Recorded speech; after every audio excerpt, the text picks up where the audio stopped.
हर हर महादेव। आप सभी का अपनी YouTube चैनल बांसुरी के संग में हार्दिक स्वागत है। इस चैनल पर आपको संपूर्ण शिव महापुराण कथा सुनाई जाएगी। सावन मास में शिव महापुराण कथा सुनने का बहुत ही महात्म्य माना जाता है। जो कोई पूरी श्रद्धा और निष्ठा से शिव महापुराण कथा सुनता है उसका जीवन धन्य हो जाता है और उसको मोक्ष की प्राप्ति होती है। तो चलिए शिव महापुराण कथा का आरंभ करते हैं। आप सभी भाग 1 से लेकर अंत तक आपका प्यार और सपोर्ट बनाए रखना। प्लीज दोस्तों वीडियो को लाइक करें, शेयर करें एंड सब्सक्राइब करें। आज शिव महापुराण कथा में आप सुनेंगे दम की कथा और साथ ही आप जानेंगे भगवान शिव के मंदिर में अनजाने में किए गए दीपदान से किस पुण्य की प्राप्ति होती है और जो भक्त सच्चे मन से श्रद्धा पूर्वक दीपदान करते हैं उसका क्या फल मिलता है। ये जानने के लिए कृपया आप आज की इस कथा को भी अंत तक जरूर सुनिएगा। आप जो इतने प्यारे प्यारे से कमेंट करते हैं, कई बार प्रश्न भी पूछते हैं या अगर कुछ पूछा जाता है वीडियोस में तो उसका उत्तर भी देते हैं, लेकिन मैं आपको रिप्लाई नहीं दे पाती हूँ। क्यों नहीं दे पाती हूँ? वैसे तो मैंने पहले अध्याय में आपको बता ही दिया था, फिर भी एक बार आपको बता देती हूँ कि हमारे घर में बहुत जल्दी नन्ना मेहमान आने वाला है जिसकी तैयारियों में हम लगे हुए हैं। थोड़ा सा समय का अभाव है और ये सारी वीडियोस, ये सारी कथाएं मैंने बहुत समय पहले ही बनाकर चैनल पर अपलोड कर दी थी ताकि मैं आपको ये कथाएं लगातार सुना सकूं, जो कि आप बहुत लंबे समय से हमारे चैनल पर सुनते आ रहे हैं। तो अगर आपको कोई भी कमेंट का उत्तर नहीं मिलता है तो आप समझ जाइएगा और जैसे ही मैं ठीक होकर वापस आती हूँ आपके सभी प्रश्नों का उत्तर दूंगी, आपके कमेंट्स को भी लाइक करूंगी। बस आप अपना प्यार, अपना आशीर्वाद मुझे जरूर दीजिएगा। श्री ब्रह्मा जी कहते हैं, हे देवर्षि नारद, तदंतर मैंने शब्द तन्मात्रा आदि सूक्ष्म भूतों को स्वयं ही पंचीकृत करके अर्थात उन पांचों का परस्पर सम्मिश्रण करके उनसे स्थूल आकाश, वायु, अग्नि, जल और पृथ्वी की सृष्टि की। पर्वतों, समुद्रों और वृक्षों आदि को उत्पन्न किया। कला से लेकर युग पर्यंत तक जो काल विभाग है उनकी रचना की। हे मुने, उत्पत्ति और विनाश वाले और भी बहुत से पदार्थों का मैंने निर्माण किया परंतु मुझे उससे संतोष नहीं हुआ। तब सांब शिव का ध्यान करके मैंने साधन परायण पुरुषों की सृष्टि की। अपने दोनों नेत्रों से मरीचि को, हृदय से भृगु को, सिर से अंगिरा को, व्यान वायु से मुनिश्रेष्ठ पुलह को, उदान वायु से पुलत्स्य को, समान वायु से वशिष्ठ को, अपान से क्रतु को, दोनों कानों से अत्रि को, प्राणों से दक्ष को, गोद से तुमको अर्थात देवर्षि नारद को, छाया से कर्दम मुनि को तथा संकल्प से समस्त साधनों के साधन धर्म को उत्पन्न किया। हे मुनिश्रेष्ठ, इस तरह इन उत्तम साधकों की सृष्टि करके महादेव जी की कृपा से मैंने अपने आप को कृतार्थ माना। तत्पश्चात संकल्प से उत्पन्न हुए धर्म मेरी आज्ञा से मानव रूप धारण करके साधकों की प्रेरणा से साधन में लग गए। इसके बाद मैंने अपने विभिन्न अंगों से देवता, असुर आदि के रूप में असंख्य पुत्रों की सृष्टि करके उन्हें भिन्न भिन्न शरीर प्रदान किए। हे मुने, तदंतर अंतर्यामी भगवान शंकर की प्रेरणा से अपने शरीर को 2 भागों में विभक्त करके मैं 2 रूप वाला हो गया। हे नारद, आधे शरीर से मैं स्त्री हो गया और आधे से पुरुष। उस पुरुष ने उस स्त्री के गर्भ से सर्व साधन समर्थ उत्तम जोड़े को उत्पन्न किया।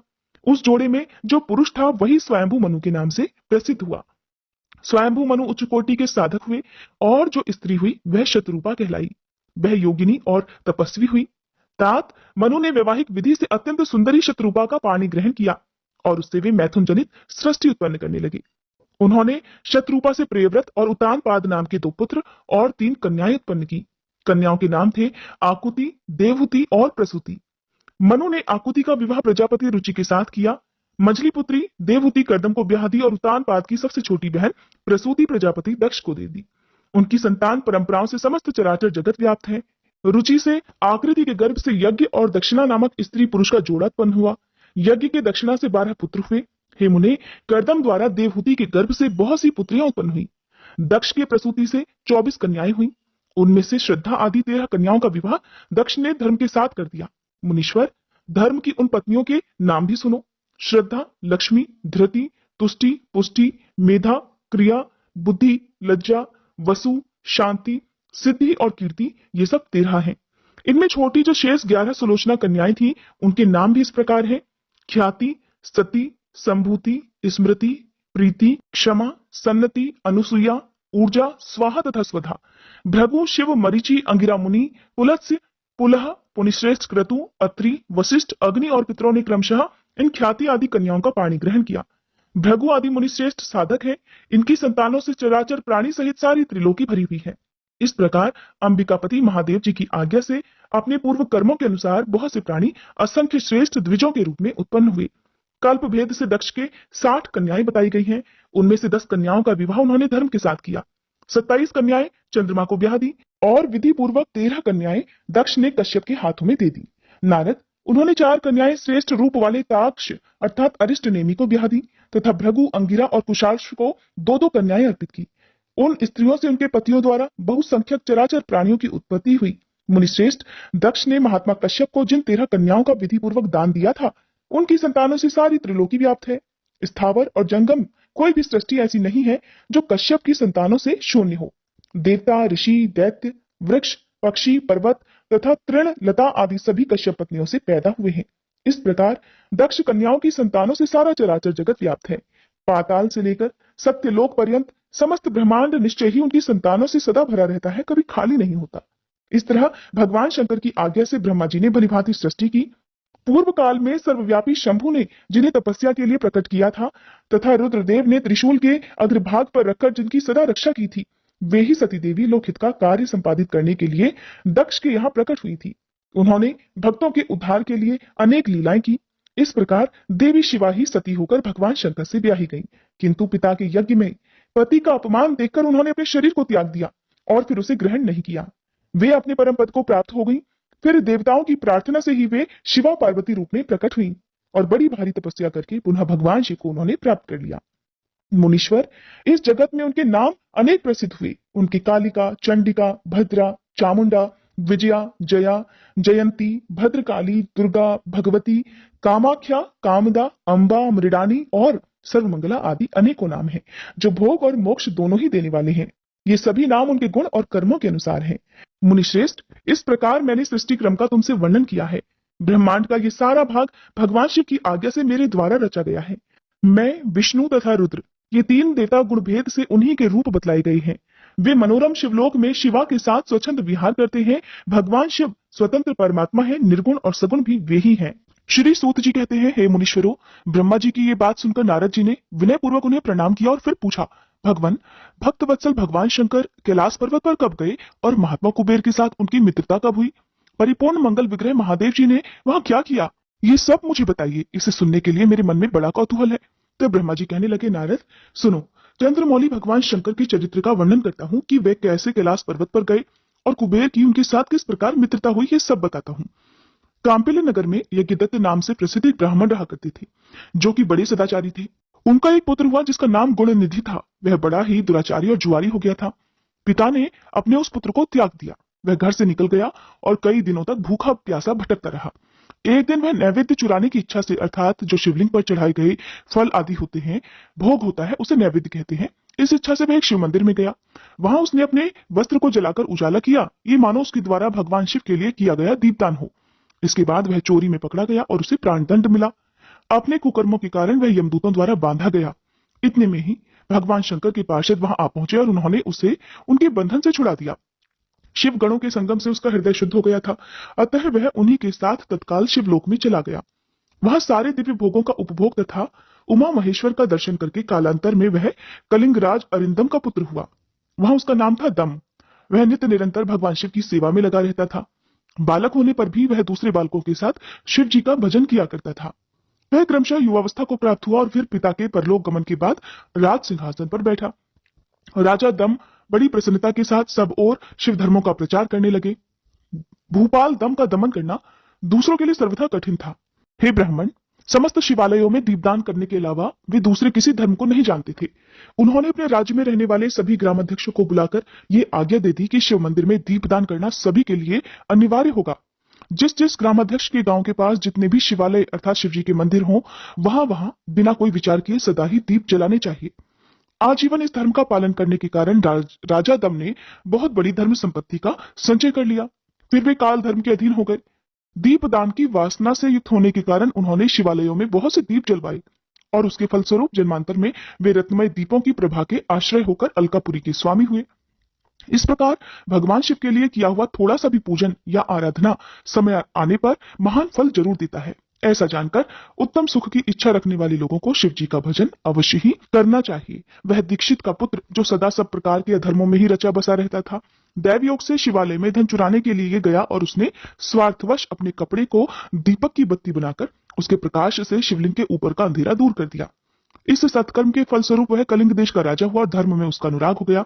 कहा तो वह अपने कपड़े को दीपक की बत्ती बनाकर शिवलिंग पर चढ़ाया गया नैवेद्य चुराना चाहता था, कहा उसको इस किए गए दीपदान का इतना बड़ा पुण्य प्राप्त हो गया। फिर इस सत्कर्म के फलस्वरूप वह कलिंग देश का राजा हुआ और धर्म में उसका अनुराग हो गया। और दीप की वासना का उदय होने से शिवालय में दीप जलवाकर उसने यह दिक्पाल का पद प्राप्त कर लिया। मुनीश्वर, देखो तो सही, कहाँ उसका वह कर्म और कहाँ ये दिक्पाल की पदवी, जिसका यह मानव धर्मा प्राणी इस समय यहाँ उपभोग कर रहा है। तात, ये तो उसके ऊपर शिवजी के संतुष्ट होने की बात कही गई। अब एक चित्त होकर यह भी सुनो कि किस प्रकार सदा के लिए उसकी भगवान शिव के साथ मित्रता हो गई। नारद, पहले के पाद्म कल की बात है।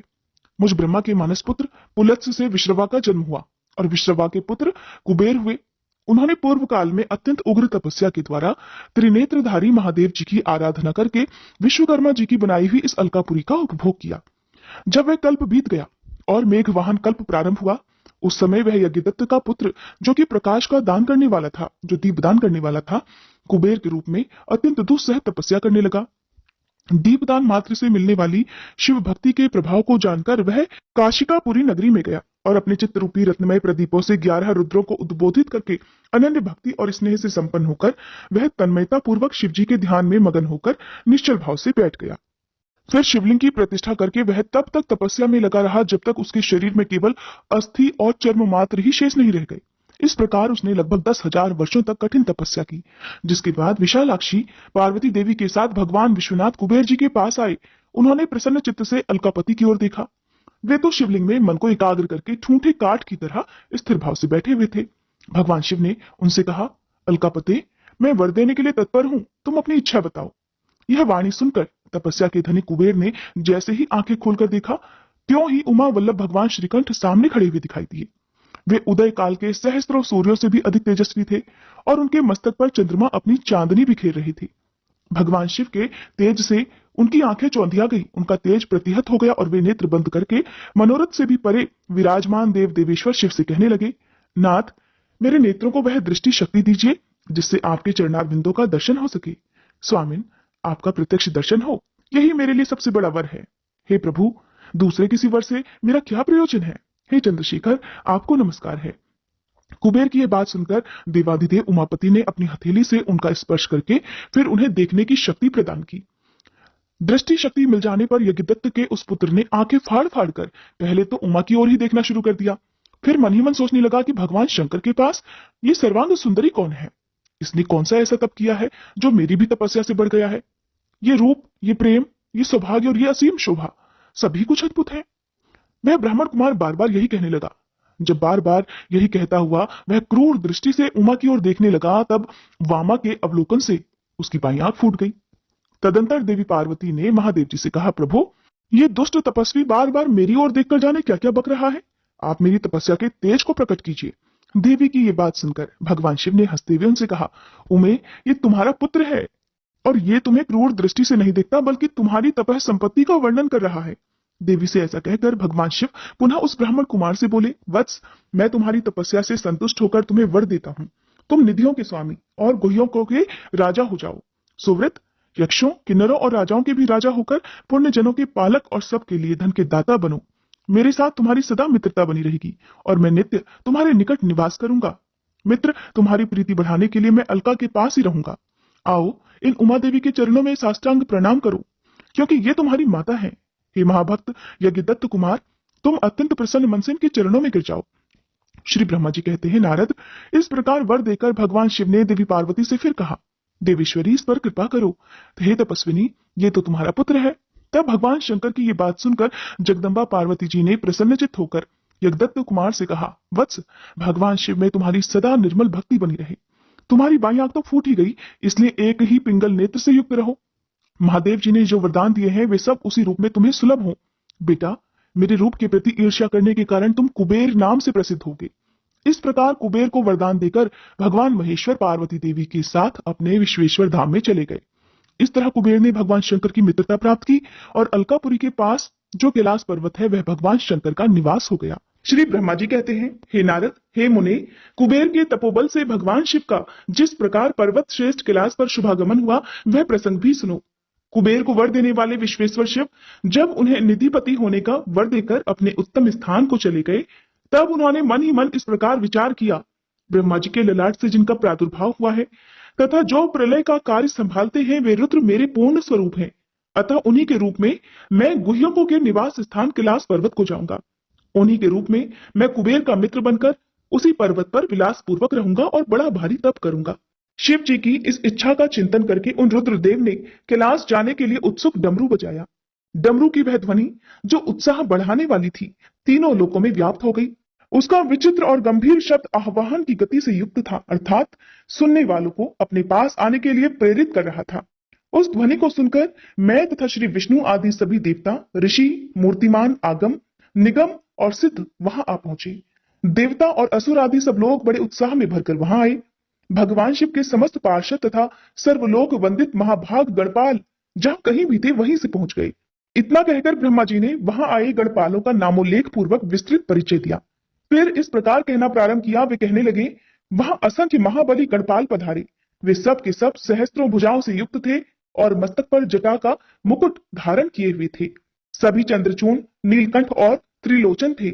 हार, कुंडल, केयूर तथा मुकुट आदि से अलंकृत थे। वे मेरे, श्री विष्णु के तथा इंद्र के समान तेजस्वी जान पड़ते थे। अणिमा आदि 8 सिद्धियों से घिरे थे तथा करोड़ों सूर्यों के समान उद्भासित हो रहे थे। उस समय भगवान शिव ने विश्वकर्मा को उस पर्वत पर निवास स्थान बनाने की आज्ञा दी। अनेकों भक्तों के साथ अपने और दूसरों के रहने के यथा योग्य आवास तैयार करने का आदेश उन्हें दिया।